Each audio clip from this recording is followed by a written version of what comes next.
सभी मसीह भाई बहनों को मेरा सलाम, जय मसीह की। नए विश्वासियों के लिए मेरी एक सलाह है कि वो जब भी सुबह उठें तो पहले परमेश्वर का धन्यवाद करें कि परमेश्वर ने उन्हें रात को सुकून की अच्छी मीठी नींद दी और फिर एक और बार ये जिंदगी दी उसने, परमेश्वर ने, ताकि हम उसका शुक्रिया अदा कर सकें, उसका धन्यवाद कर सकें और उसके वचन की महिमा के लिए हम अपने जीवन को जी सकें। तो सबसे पहले जब भी आप बाइबल के अध्ययन के लिए बैठें तो आप परमेश्वर से सबसे पहले आप प्रार्थना करें कि परमेश्वर मुझे बुद्धि दे, ज्ञान दे कि मैं तेरे वचन को पढ़ सकूं, समझ सकूं और उसे जान सकूं और उसके आधार पर अपने जीवन को बिता सकूं। आप ऐसा करके परमेश्वर के वचन को पढ़ना शुरू करिए और स्टार्टिंग में आप एक ही अध्याय पढ़ें और उसे पढ़ने के बाद उसे समझने की कोशिश करें। स्टार्टिंग में ऐसा होगा कि आप नहीं समझ पाएंगे, लेकिन आप लगातार जब आप इसे पढ़ने की कोशिश करेंगे और पढ़ते जाएंगे,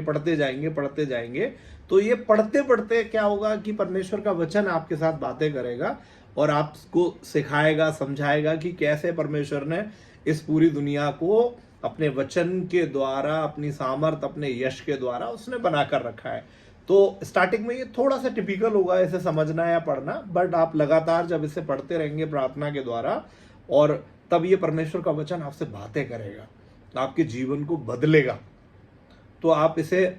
पढ़ना शुरू करें और अगर समझ में नहीं आता है तो आप कमेंट्स करके कोई भी अगर आपका सवाल है तो आप वो सवाल मुझसे पूछ सकते हैं और अपनी अगली और भी वीडियो के द्वारा मैं परमेश्वर के वचन के बारे में आपसे बातें करूंगा। आप यदि वचन को पढ़ना चाहते हैं या सीखना चाहते हैं तो अगर अपने जीवन को आपको परिवर्तित करना है तो आप नीति वचन की किताबें पढ़ें, और अगर आपको इतिहास अगर जानना है तो बाइबल की सबसे पहली पुस्तक है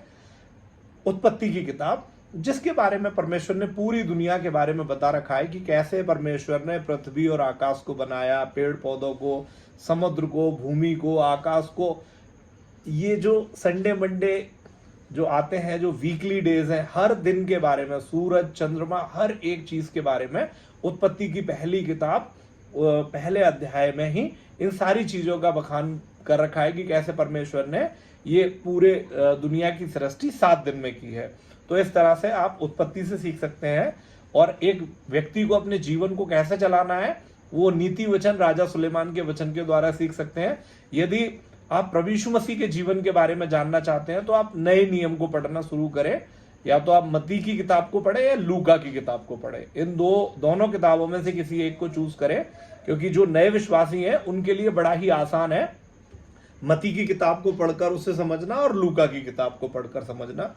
तो अगर यीशु मसीह के बारे में सीखना है तो आप ऐसा कर सकते हैं। अदरवाइज अब आप है ना सुबह अपने बाइबल अध्ययन में